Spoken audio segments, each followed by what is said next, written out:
So this one is interesting. This is one of Neville's stories about somebody who overcame a terminal medical condition using the law of assumption. Now, you know, I don't know, I guess I'm at a loss for words in a way because, I have medical conditions, I'm sure a lot of you listening may have medical conditions. And, I mean, if in fact everything really is imagination, etc., then anything, literally anything in your life should be malleable with these techniques, right?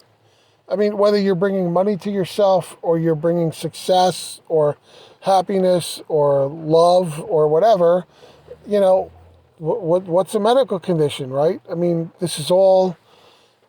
all these atoms and molecules can be rearranged in different ways, right?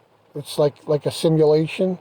So, you know, now I don't know how deeply, I guess if you're terminal sitting in a hospital bed, you can, really sit there and focus on that. I mean, a lot of us, I think, our greatest enemy is our own negative thoughts, not focusing on things and maybe focusing on the negative and what's happening to us, the pain, etc., and not on the feeling, the wish fulfilled, being cured of whatever it is. But in this case, it was an amazing outcome. Now, of course, skeptics could say, well, I I don't think there's any way to look up to see if this was a real case. I'll take Neville's word for it that he was on the up and up about things.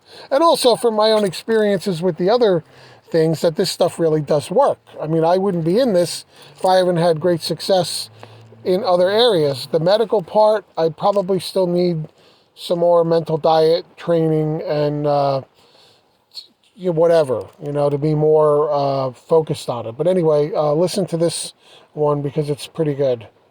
Only the most complete and intense use of the law of assumption could have produced such results in this extreme situation. 4 years ago, a friend of our family asked that I talk with his 28-year-old son, who was not expected to live. He was suffering from a rare heart disease. This disease resulted in a disintegration of the organ. Long and costly medical care had been of no avail. Doctors held out no hope for recovery. For a long time, the son had been confined to his bed. His body had shrunk to almost a skeleton, and he could talk and breathe only with great difficulty. His wife and 2 small children were home when I called, and his wife was present throughout our discussion. I started by telling him that there was only one solution to any problem, and that solution was a change of attitude. Since talking exhausted him, I asked him to nod in agreement if he understood clearly what I said. This he agreed to do. I described the facts underlying the law of consciousness,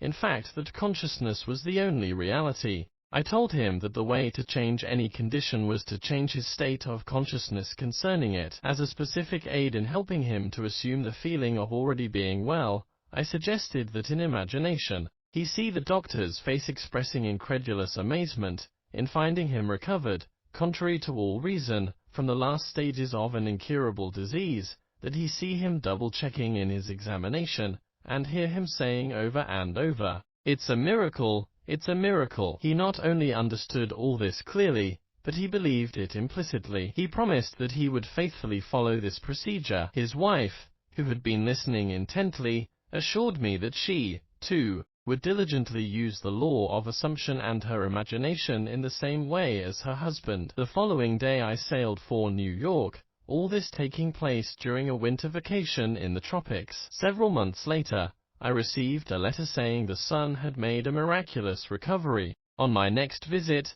I met him in person. He was in perfect health, actively engaged in business and thoroughly enjoying the many social activities of his friends and family. He told me that from the day I left, he never had any doubt that it would work. He described how he had faithfully followed the suggestion I had made to him, and day after day had lived completely in the assumption of already being well and strong. Now, 4 years after his recovery, he is convinced that the only reason he is here today is due to his successful use of the law of assumption.